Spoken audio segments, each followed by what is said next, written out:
We would like to begin by acknowledging that the land on which we gather, this is the senior center, is within the Aboriginal territory of the Suquamish people of clear salt water. Expert fishermen, canoe builders, and basket weavers, the Suquamish live in harmony with the lands and waterways along Washington's central Salish Sea as they have for thousands of years. Here, the Suquamish live and protect the land and waters of their ancestors for future generations, as promised by the Point Elliott Treaty of 1855. So, some of you may have been fooled into thinking that Isabel Wilkerson was going to be here because the blurb I had asked me to put out didn't get put out. So let me explain what I had written. Come join a conversation around Isabel Wilkerson's 2 books, briefly described below. We invite all interested people to this conversation, whether you have read the books or not. If you attend, we will hold a drawing at the end of the program of all the participants. The winner will get to choose one of these books from Eagle Harbor Bookstore.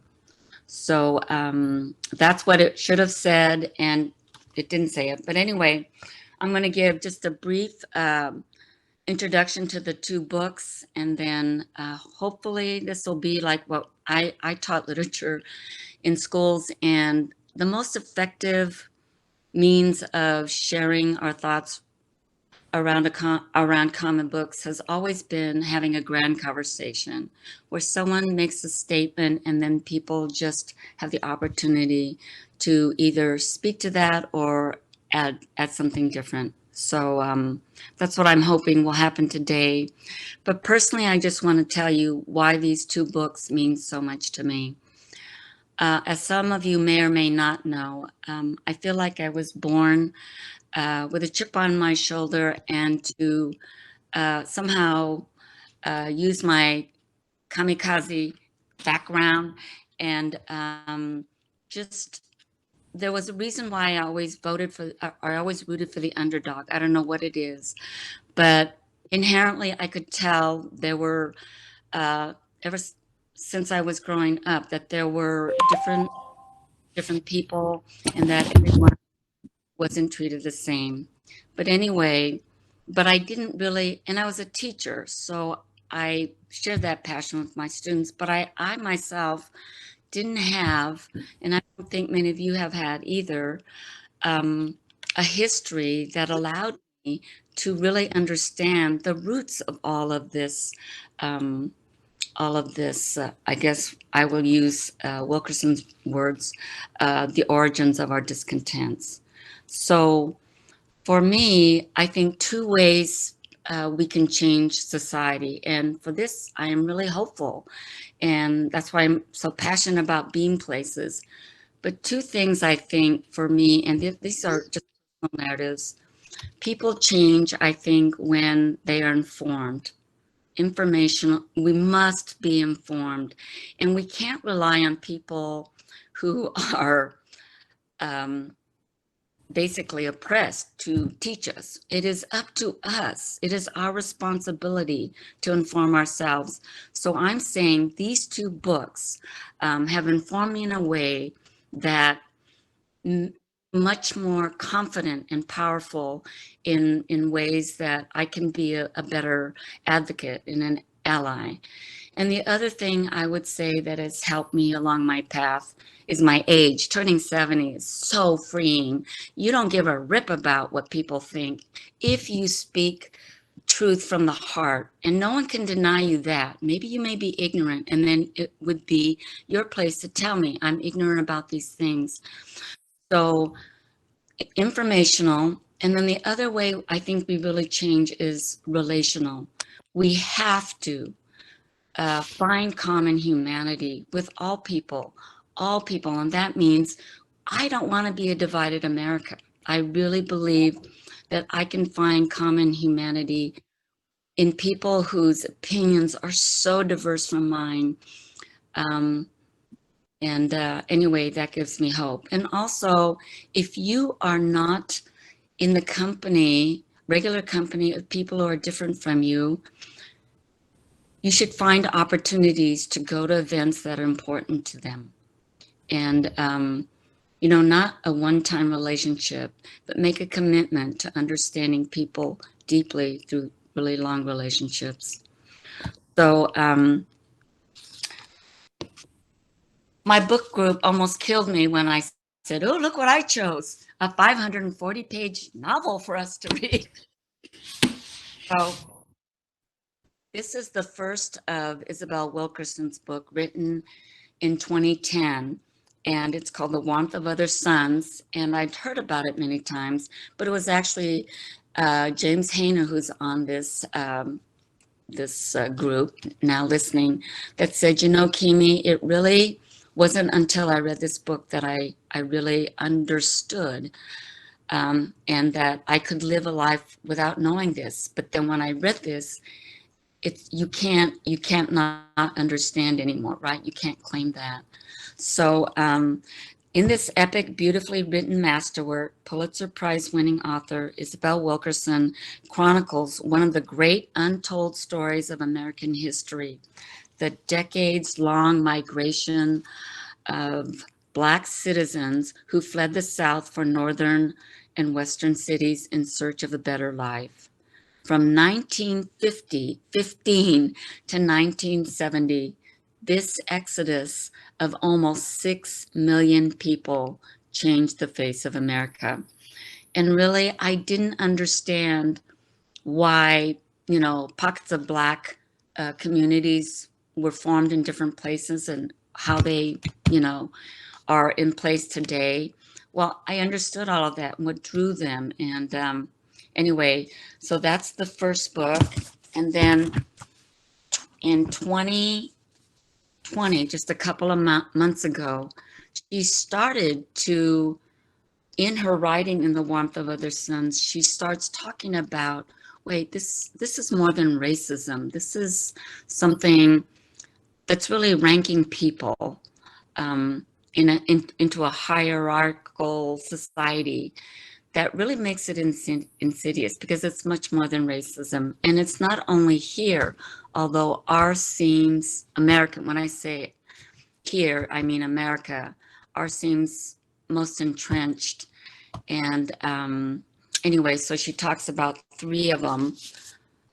But I'll read this. In this brilliant book, Isabel Wilkerson gives us a masterful portrait of an unseen phenomenon in America as she explores, through an immersive, deeply researched narrative and stories about real people, how America today and throughout its history has been shaped by a hidden caste system, a rigid hierarchy of human rankings, which is really more than the color of our skin.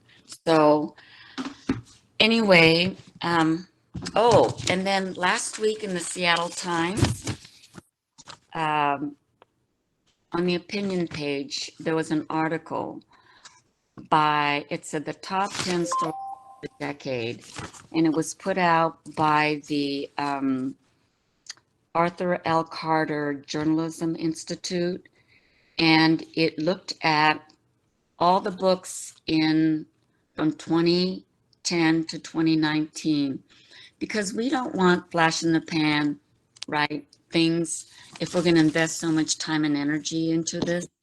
Well, so they looked at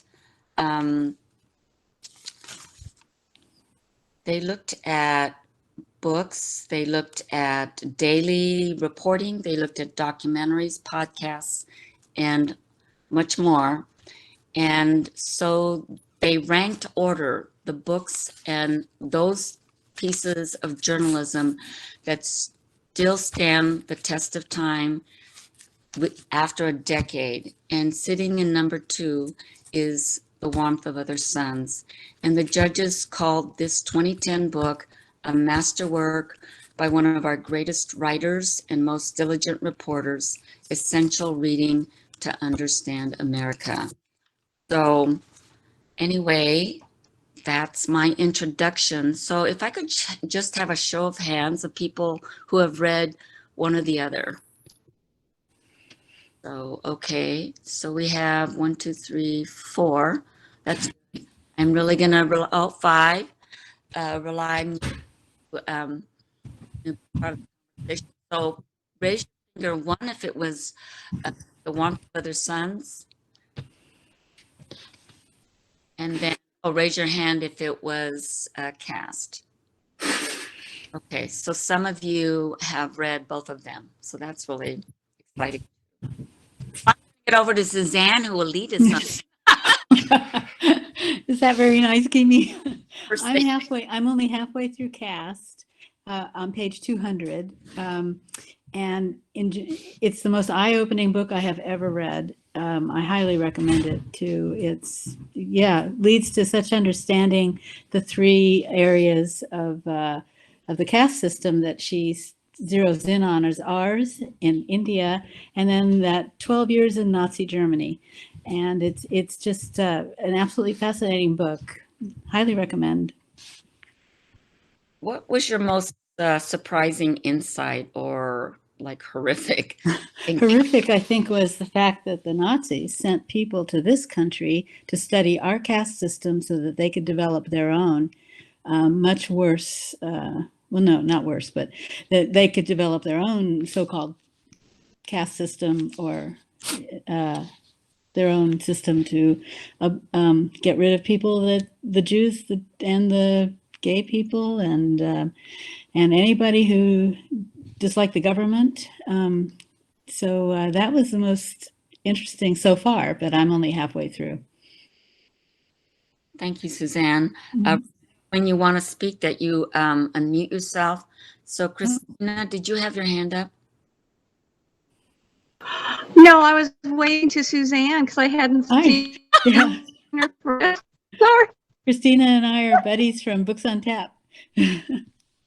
Yeah. Good to see you. Sorry. You guys Me too. at that book, these books be on the next, beers on tap, contest. Yeah. Insist. So Jim, why did you find it? I hope you don't mind me putting you on the spot, but tell me your experience after having read the book. Well, my experience, I haven't read Caste yet. I haven't completely finished. I'm reading a ton of books at one time right now, but my most interesting one is the first one, The Warmth of the Sun, from the Suns. And what I found is that I don't think we have any understanding until now that this is an inborn thing that is a part of our culture here and we here on Bainbridge Island have no idea, no understanding whatsoever about the kind of problems that have occurred and have facilitated the issues that we've had throughout the history of this country, and that we're seeing right now in a split political setting. So I, as a white person who grew up in the Chicago area and was probably more surrounded by the Black community than most of us here, I've worked the last 10 years for a very highly educated, wonderful Black guy here in Seattle, and I learned a great deal about what my prejudice really was and what my lack of understanding was. Not because he had to tell me, it's just that I was a part of that issue. And I observed the whole thing. I traveled with him. I watched how he was treated. He was highly refined, very, very well educated, internationally well-known athlete, and then I saw how he was treated as we traveled throughout the country, and it just was amazing.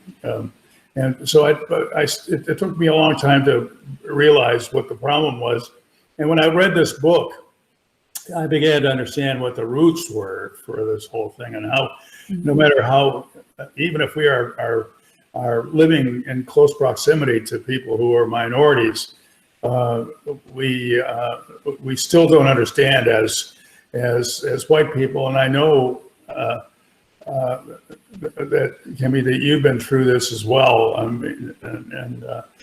So I'm not limiting it to black or brown or whatever. This exists throughout all of our minorities, and so I learned a great deal about it. And now I'm reading all kinds of other books. Caste will be next, but I'm reading Baldwin's books. I'm reading a number of things that have interested me about this, and have a better understanding of what's really going on in this country today. Thank you. Can I just mention, because Jim mentioned other books, I would recommend to go along with this book is Between the World and Me, Between the World and You, Me, Ta-Nehisi Coates' book. So, which apparently is becoming standard fodder for the high school students and also college, and it should be. And as far as Warmth of Other Suns, the only thing that bothered me about this book is I had to be on number 54 or something on the library list before I got a chance to get to it. Finally got to it, and it was due, let me see, today is the 26th. I just turned it in. It was 4 days late, so if anybody of you are waiting for the book, I'm sorry. That was me. I was late turning back in. I was going to let go of that book. I read it the last week. I read most of it, and because well, for one reason or another, mostly because I didn't want to lose one word. I wanted to read every single word that she wrote. It was so beautifully written. This is The Warmth of Other Suns. Now, I went out and bought Caste, so I have that sitting here. I have a few other books that I've got to read for a book club. And so I may have to wait on Caste, but I don't know, it's sitting there looking at me saying, come read me. And and then you do this to me, Kimi, and what do we do? I've got to go and do that. So probably this afternoon I'll end up reading that. I started it. It's marvelous. It's absolutely marvelous. But it fascinates me. The thing that I thought was so marvelous was the way that she pulled the story of those three individuals in Warmth of Other Suns. Throughout the entire time, interspersed with some very specific historical information. And I thought how she was able to pull that through and not end up having the book being draggy or logy. My gosh, I could hardly wait to get to the next page, kind of thing. So I would recommend it to anybody to read. It's just, it's very readable, extraordinarily readable, and it's fascinating. And it's a true story. Those are true stories. So there you go. Thank you. Sheila, I would just add that, yeah, the structure, because we have people who haven't read the book, the structure of the book is such that, first of all, I had no idea of the scope of the Great Migration. And I knew about it, and mainly through art, Jacob Lawrence, who has his roots in having been a professor there. So they bring his work to the Seattle Art Museum, I think regularly. But just to read about the words in text, so she did thousands of hours of interviews of people that she knew had gone through the Great Migration. And then she landed on three that she could tell their story from the beginning to the end. And the three characters are Ida Mae Brandon Gladney, who leaves Mississippi in 1930, ends up in Chicago. And then we have George Swanson Starling, who leaves from Florida, barely by the skin of the teeth, about to be lynched, I'm sure, and ends up in Harlem. And then Joseph Pershing Foster, who leaves Louisiana in 1950 and he's trained as a doctor, and he ends up in Los Angeles. So those are the three stories that are consistently followed in this time period. And what's beautiful about it is you're allowed to connect with the characters. So you're vested in what happens to them, and you feel what they're going through because of the laws or the racism that's going on in parallel, and the government policies that are in place that or the government policies in name only but aren't really enforced, and what happens as a result of that. And then you also follow it long enough to understand that in the end, there also are problems because of the generational divide. So the other thing is, at the end of the book, I mean, you think, oh my gosh, I'll be reading this forever. But then you discover like the last 100 pages are just the documentation. She goes to original sources. Everything that she claims is cited either by primary sources or released census data. So it really is a tremendous work. Because at first I thought, oh no, this is history, I'm gonna die. But you don't die, because you ride through history on the lives of these people that you end up caring about. So I would ask the people who read the book, which character did you feel most vested in, and why? I mean, it could be in a good way or a bad way, but just which one haunts you, whose story still stays with you, I guess. Anyone new? It's a grand conversation. I relate to the doctor, Pershing, who went to Los Angeles.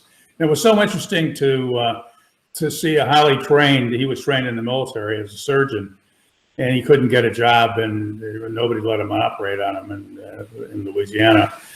And so he drove almost straight through to Los Angeles, where he found enormous prejudice. And it took him a long time to really understand how to affiliate and how to assimilate and how to become a provider of healthcare. And it was particularly interesting in that he also had married someone who's, if I remember correctly, who was a very, very within the black caste, was very, very high in that order, and had 2 children with her, and had to wait until he was able to bring the family out into certainly a different kind of a world. And as it moves on, he learns the hard way, like my boss learned the hard way, and became successful and so forth. And I might point out that this woman took her 23 years to write this book, and it was her first book, and it immediately won a Pulitzer Prize. So Kimi, you're right, it's really beautifully written and certainly well researched. I've asked 3 people, I think 3 people stepped forward in my book club, and they all chose him too. I wonder if because we're Westerners and he ended up in California, that we can relate to him. Is it because he left in the 1950s and some of us were born in the 50s, and so we could relate to them? But because I think her Isabel's favorite would have been Ida Mae Gladly, Yeah. because she never lost her Southern, or she never tried to separate her Southern upbringing, which she remembered full of love, and they all do. Their identities were formed there, but hers just seemed deeper, and she's the one that could watch as a survival technique. It's explained that you learn how to read white people's expressions and nuanced feelings because you have a matter of survival, right? So even so, she just was really good at that. But she was my favorite one. She was definitely my favorite one. She never lost her accent. That blew me away. That didn't come out until the last, what, 5 or 10 pages, or not even that, pages of the book. But she never lost her accent from the South. And she'd been up here for 70 years, and at least. And but I think the reason why I'm enamored with her and is that she thought so highly of family, and family was so important to her. She was always, she seemed to be the mother hen that was always there. At least she seemed to be to me, and that's what brought me to her, to love her, absolutely love her. I'd give my eye teeth to been able to meet her, sit down and just sit there and listen to her. and she was also embraced by all the gangsters around her. I mean, they would tell her when there would be a gun shoot, right? And say, you can't, because, you know. So she would sit by her bay window and watch really the transformation of Chicago, right? Just She went out, she'd go out, and they'd all call her, all the thugs and everybody would call her grandma. Well, all right, so grandma's coming, okay. Yeah, so I have a feeling that they sort of spread apart and allowed her go through, you know, kind of thing. I had that feeling about, she was the grande dame. and sheer force of character. You know, Jim, you mentioned her philosophy, right? I'm sorry, I didn't get that. You know, the Robert Joseph Pershing Foster. I mean, Yeah.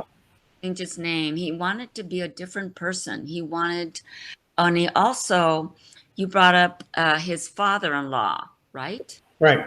Who's, so that's kind of a subtext of the novel too, is, you know, there was a group, a large group. I mean, a lot of people, blacks migrated north, but there were a lot who stayed. And you could make a case, well, maybe it's better that you stay and try to fight the system and grow our own power to change, and really say that you're copping out because you're going. And they could point to people like his father-in-law, Rufus Clement, who ends up being the first Black president of Atlantic University, and is elected education and has all of these things. So do any of you fault the people who wanted to leave? Well, you know, what's interesting to me too is that here is a person who fought his way to succeed in a multiracial field, and I saw that with the fellow that I work with. I mean, he understood how important it was to be Black, but he also knew in order to succeed in his profession that he had to have some white characteristics.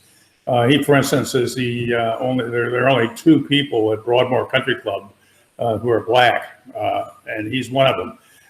Well, I mean, that's but kind of I looked at Pershing, and I kind of thought, well, it took him some time to learn how to succeed in his profession, which happened to, you know, obviously be medicine, and then how to get clients and how to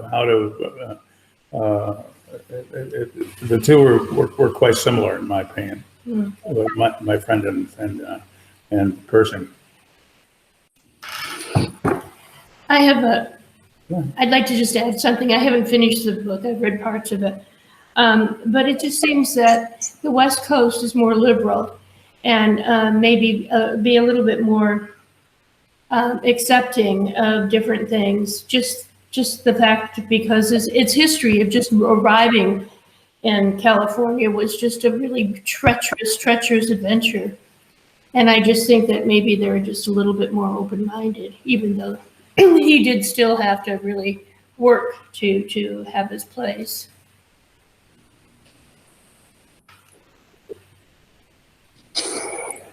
Any comments? You know, you're talking about that, Jim, you're talking about that, and all of a sudden it struck me, of all of the three people that she highlights, it seems to me that Ida Mae is the only one that remained true to herself. I believe that. I think you're absolutely right, Sheila. But you know, it's really interesting. If you take Chicago, where I was raised, there were all kinds of ghettos back when I was a kid. I mean, whether they were an Irish ghetto or a Polish ghetto or a black ghetto or a Chinese ghetto. One of my best friends that I went to school with's father was the mayor of Chinatown in Chicago, and so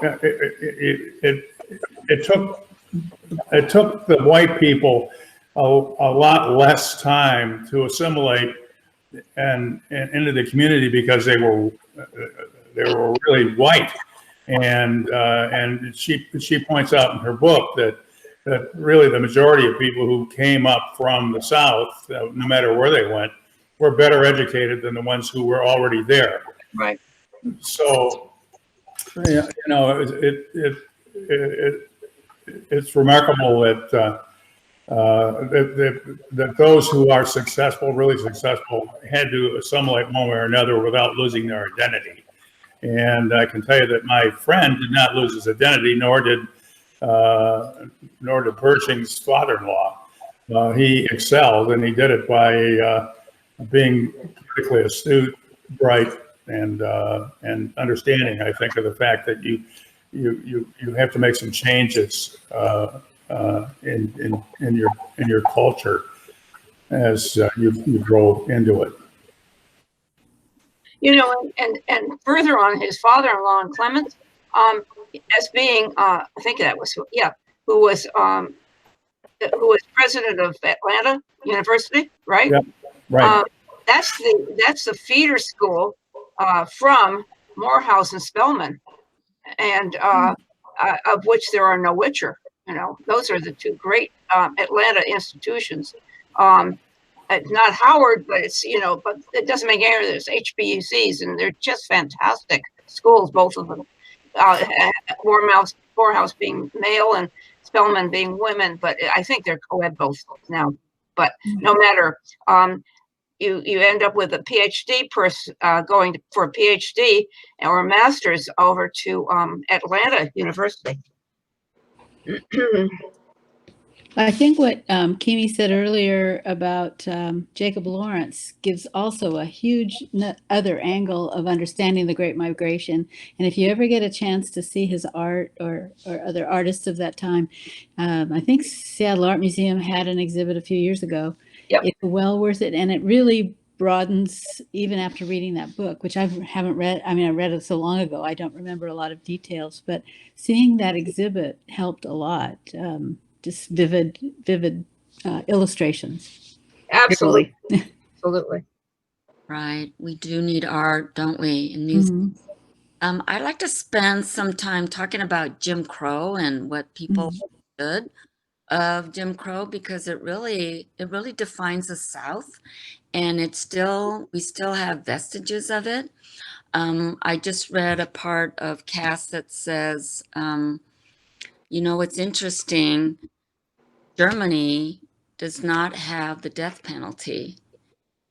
And someone tried to explain it, and it's because, well, we didn't do so well in, you know, deciding who to kill in the past, so we don't trust ourselves. And it's interesting that of the states that have the death penalty, almost all of them are all of the southern states that practiced Jim Crow or had were part of Jim Crow laws are the ones that remain today. So these structures are created legally, and I didn't know how it got its name. That it was started in the 1830s by a minstrel show of I guess, a man pretending he was black and, making fun and, very pejorative, of course. And then the last law that was kind of taken off the books was it Alabama in 2000? And so we're not talking about ancient history. I mean, America doesn't have the kind of history that most countries have, right? But it's that they passed a law that said it was okay if you married outside, if white people married other minorities. So anyway, and then Jim, I just wanted to tag on when you said Pershing drove all the way to California. He tried to stop earlier. He was dead tired because he wanted to go sightseeing.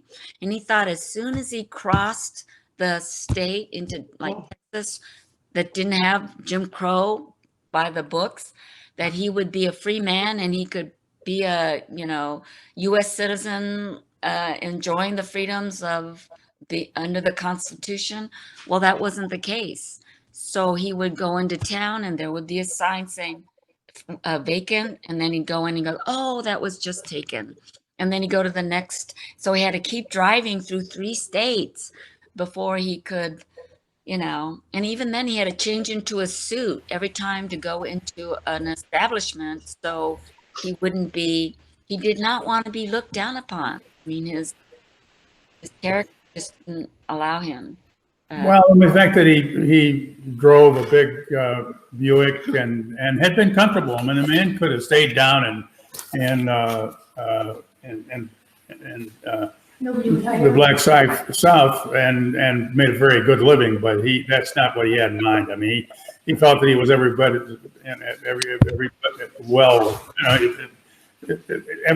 as good as everybody else, and he wanted to move forward. Well, he thought that as soon as he got out of the Mason-Dixon line that things would change as he got into Texas, and it didn't. So as you pointed out, and people, and this is just the inherent Jim Crow kind of an environment that we still live with to a great extent today.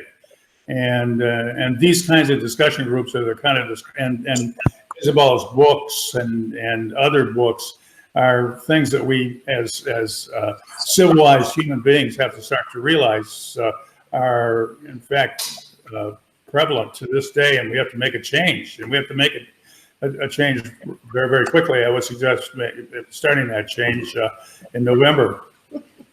Well, I'm with you, Jim, on that. I think this thing brings me up very tight when I think about this, as far as the Jim Crow things. I went to college at the University of Vermont from 1954 to 1958. And the winter carnival, the big thing that you have every year kind of thing, was done with a minstrel show dance that was done by the fraternity, two people from each of the fraternities dancing.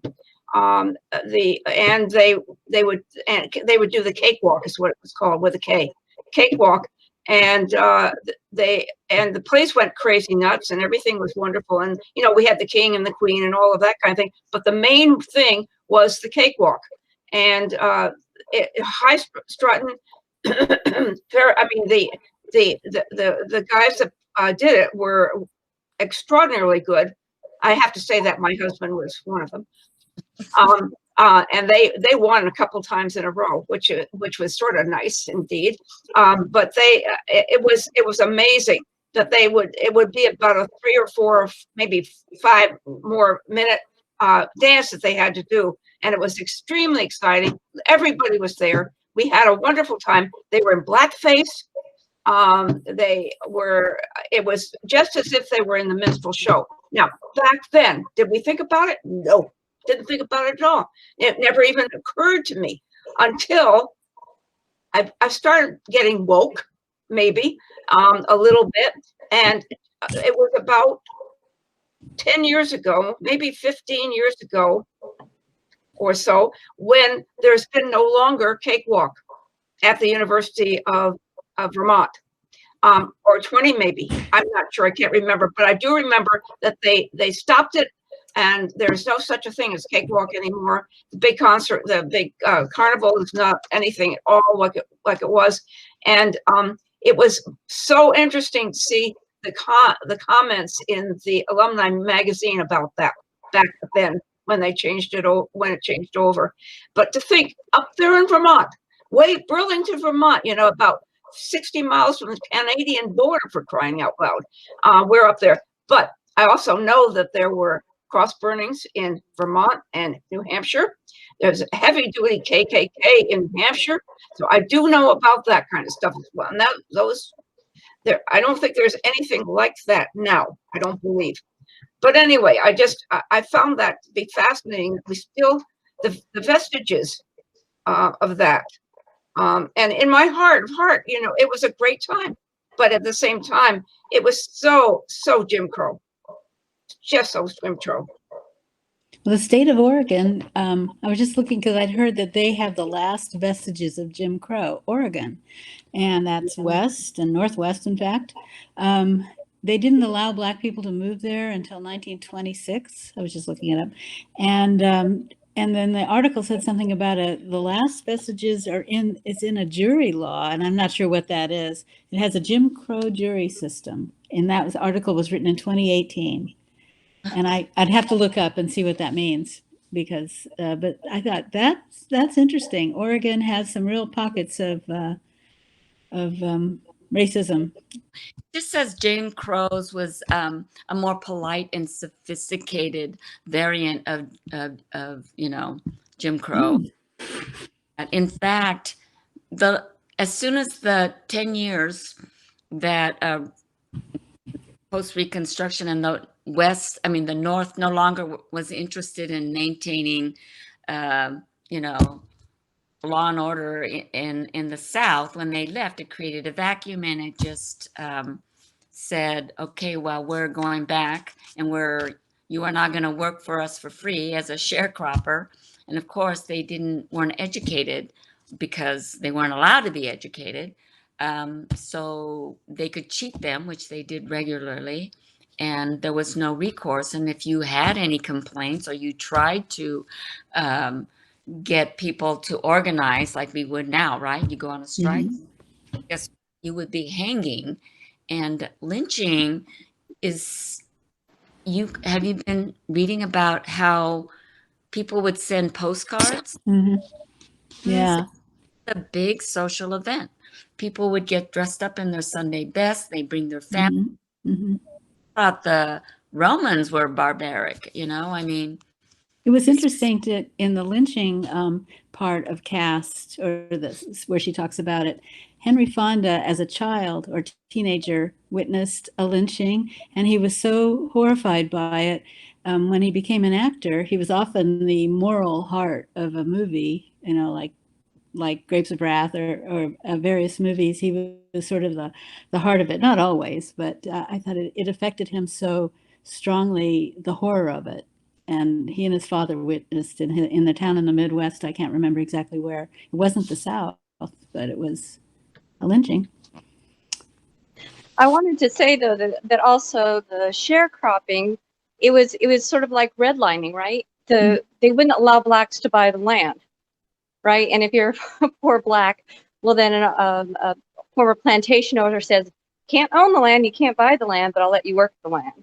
And then all of a sudden this, propagated. So it was a lot of not allowing Blacks to own anything of value. Or like in case of redlining, even, now, recent, you are charged, even though your credit may be good, you will be charged a higher mortgage rate, Yep. the GI Bill, all of Mhm. that. The wealth that was created from most of the wealth by white Americans are in their homes, Mhm. and was because laws were enacted to support, especially our veterans, and so that's where they created their wealth. And I read somewhere that would take the average Black person 288 years to get the average wealth of a white Mhm. person today. That's how much the laws have, been. They may have been in the books as being fair, but they weren't practiced. And in fact, many times individual homeowners were forced to not sell to Blacks, or and that of course created the white flight. And then Mhm. then you erode your tax base, and then you start, you don't have money to fix roads or put into education. And so that whole domino effect takes place. So Yeah. In anyway, Seattle too. Seattle, Mhm. great cities, liberal cities. Oh, come Mhm. on, San Francisco. Yep.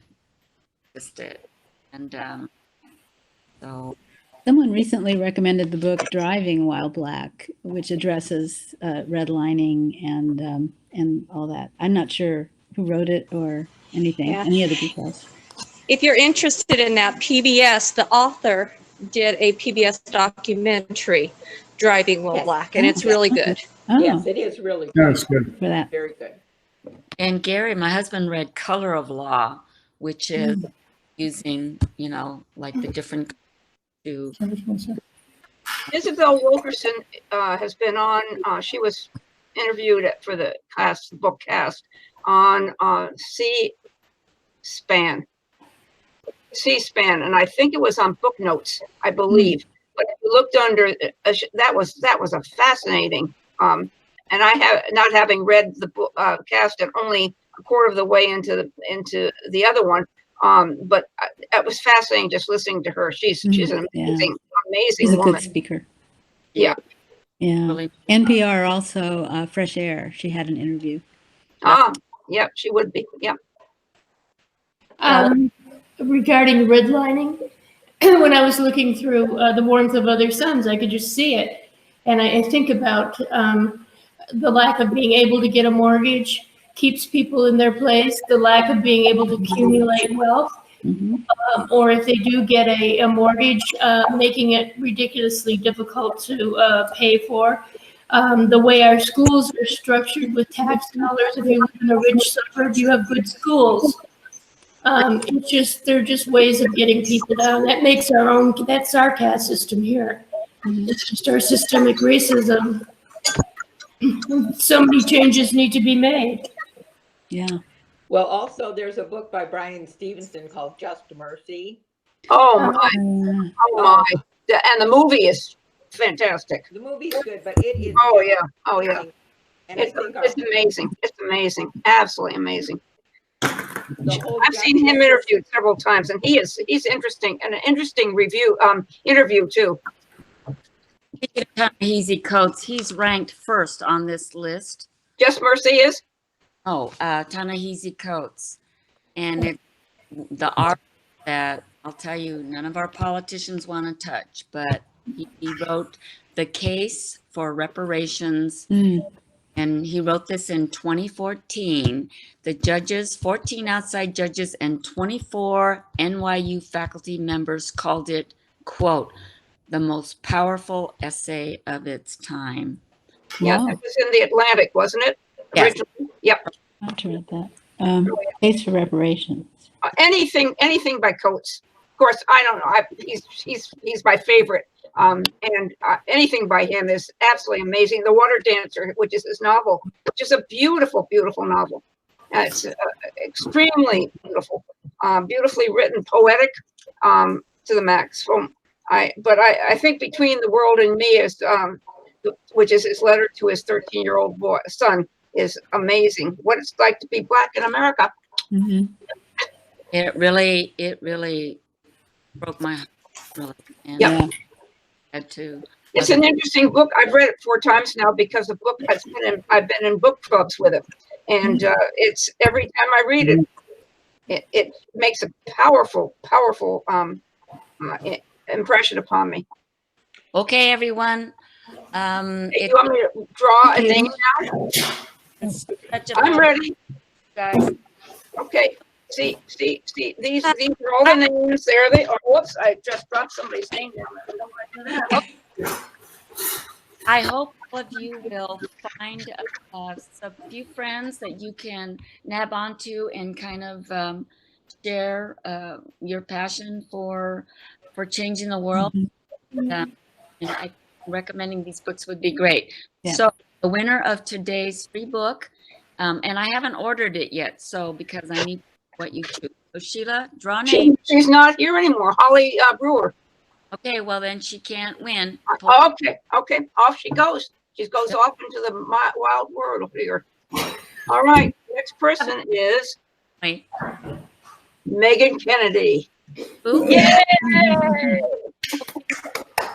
Look, which of the two? What? I don't know about this game. Well, That's okay. You won anyway. You get a free book.